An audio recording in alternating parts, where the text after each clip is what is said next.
নাটক চাই কেনেকুৱা লাগিছে বাৰু বন্ধু বান্ধৱীসকল? অতিৰঞ্জিত হোৱা নাইনে? অভাৰ এক্টিং বুলি কয়। আমি যিকোনো এটা মানে কি হয় অভিনয় কৰিবলৈ গৈ তাত যদি আমি মানে অতিৰঞ্জিত নিজৰ ফালৰ পৰাও যদি বেছিকৈ আমি এক্টিং কৰি থকা দেখাওঁ তেতিয়াহ'লে সেইটোক কি কয়? অভাৰ এক্টিং কয়, নহয়নে? আৰু ঠিক তেনেকৈয়ে এইবাৰ বিধানসভা যি অধিৱেশন সেই অধিৱেশনত এক্টিং বেছি হৈছে, মানে অভাৰ এক্টিং। আৰু সেই অভাৰ এক্টিঙৰ ফলত মানুহে নানান কথা ক'বলৈ মানে সুবিধা পাইছে। লাজ লাগে। আচলতে বিষয়বস্তু হ'ব লাগে কেনেকুৱা আৰু বিষয়বস্তু হৈ আছে কেনেকুৱা, কোনো এটা গুৰুত্বপূৰ্ণ আলোচনা বুলিবলৈ নাই। মুঠতে চিঞৰ বাখৰ আৰু এনেকুৱা নিষ্ক্ৰিয় মানে কিছুমান কথা এইবাৰ অধিৱেশনত হৈছে, উপস্থাপন হৈছে এনেকুৱা যি নেকি এটা মানে সন্মানীয় সমষ্টি বুলিয়ে ক'ব পাৰি। সেই সমষ্টিটোৰ পৰা যিজন বিধায়ক উঠিছে সেই বিধায়কজনে এনেকুৱাত ধৰিলেগৈ এইবাৰ হিমন্ত বিশ্ব শৰ্মাৰ বোলে গেঞ্জি এটা বুলি ক'লেও বা চাৰ্ট এটা বুলি ক'লেও শোভা পায়, কিন্তু সেইজন বিধায়কে কি কৈছে জানেনে? হিমন্ত বিশ্ব শৰ্মাৰ জাঙিয়াৰত ধৰিছে। তেন্তে হ'লে চাওকচোন কিমান নিম্ন খাপৰ। আপোনালোকক মই কৈছিলোঁ কিছুমান কথা, আৰু সঁচাকৈ এতিয়া সকলোবিলাক মানে জল পটকৈ ওলাই আহিছিলে। আৰু আপোনালোকে কৈছিলে কিছুমান কথা, মোক একদম থকা সৰকা কৰিছিলে সেই সময়ত, নহয়নে?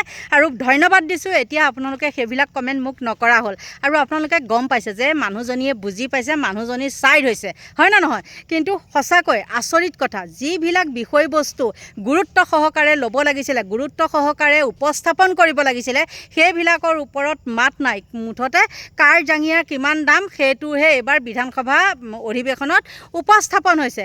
আপোনালোকে জানেনে, বজাৰলৈ 500 টকা এটা যদি আমি লৈ যাওঁ, কিন্তু আমাৰ সেই 500 টকাটোৰ 5 পইচা এটাও আমাৰ হাতত উভতি নাহে, ইমান জুই চাই দাম।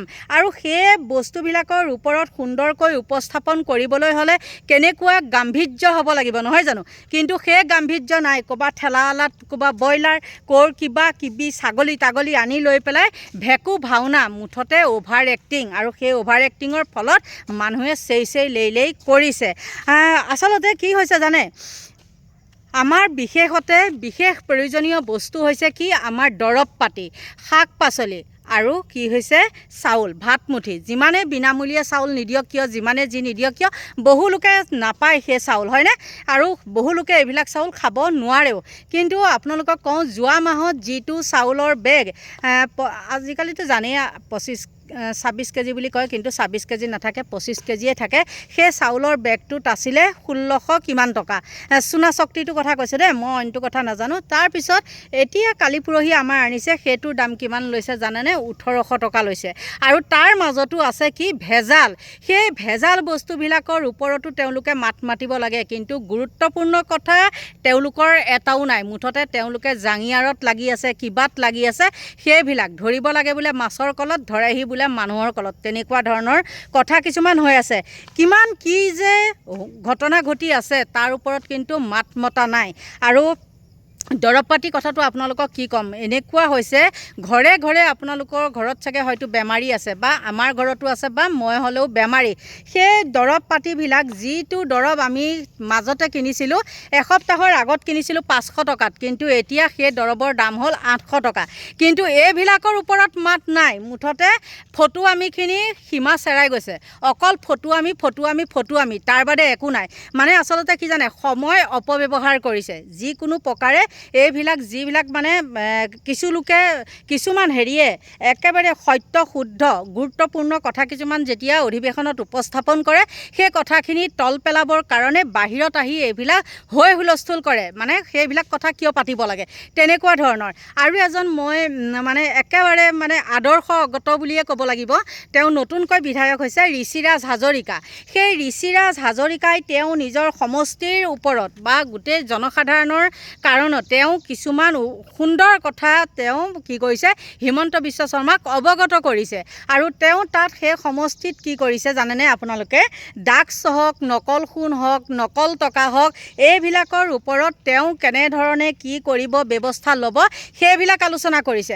আৰু আমাৰ কিছুমানে আকৌ ফটুৱামিৰ একেবাৰে মানে ফটুৱা মানে ভাষাই নাই ক'বলৈ, ফটুৱামিৰো একেবাৰে চূড়ান্ত ফটুৱামি।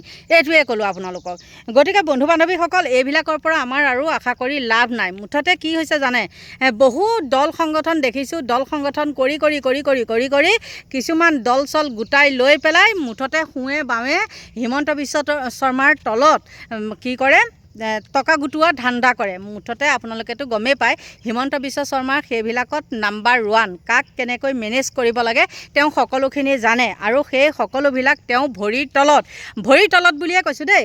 কাৰণ আৰু যে মই নাটক বুলি ক'লোঁ, হিমন্ত বিশ্ব শৰ্মাই নিজে কিছুমান কথা কয় বা পীযুষ হাজৰিকাদেৱেও নিজে কিছুমান কথা কয়, জানো তেওঁলোক 2 নম্বৰী হ'লেও তেওঁলোকে কিন্তু ধেমালিৰ চলেৰে বা হাঁহিৰ চলেৰে, ইটিকিঙৰ চলেৰে কিছুমান সঁচা কথা উপস্থাপন কৰে। আৰু আমাৰ কিছুমান মহামূৰ্খই কি কৰে, তাতে এনেকৈ কৈছে, সেইবিলাক একেবাৰে নহয়। তেওঁলোকে হাঁহি ধেমালি ইটিকিঙৰ মাজেৰে তেওঁলোকে সম্পূৰ্ণ কিছুমান কথা, সত্য শুদ্ধ কথা উপস্থাপন কৰি যায়, আৰু আমাৰ মানুহবিলাকে সেইখিনি ধৰিব নোৱাৰে। আৰু যিসকলে ধৰিব পাৰিছে সেইসকলে আঁতৰি গৈছে, ইতিমধ্যে জিৰ'য়ে হৈ গৈছে। আপোনালোকক কিমানেই ক'লোঁ আৰু আছে বহু কথা, কেতিয়াবা মুখ খুলিম, কিন্তু এতিয়া এফালে যাবলৈ লৈছোঁ, আৰু এতিয়া সময় হৈছে 4:30। গতিকে মই বোলো যোৱাৰ আগতে ভিডিঅ'টো কৰি লওঁ, আৰু দেখিছে মই ওলাই কৰি ৰেডি। গতিকে বন্ধু বান্ধৱীসকল, এইটোৱে ক'লোঁ, নাটক মানে অভাৰ এক্টিং কৰি একেবাৰে এইবাৰ বিধানসভা অধিৱেশনখন একেবাৰে ফকটীয়া, কামত নহা কৰি পেলালে। কামেই নাই, এইখন অধিৱেশন হৈ থাকি একো কামেই নাই। যোনে গুৰুত্বপূৰ্ণ কথা ক'বলৈ লয় তাৰ ওপৰতে বান্দৰ জাপ দি পেলাই সেইখিনি মষিমূৰ কৰি পেলায়। গতিকে বন্ধু বান্ধৱীসকল, আপোনালোকে বেয়া পালেও পাওক, ভাল পালেও পাওক, তাত মোৰ আপত্তি নাই। সঁচা কথাটোতো মই আপোনালোকৰ ওচৰত দাঙি ধৰিমেই। এইখিনিতে আপোনালোকৰ পৰা লৈছোঁ বিদায়। Bye bye.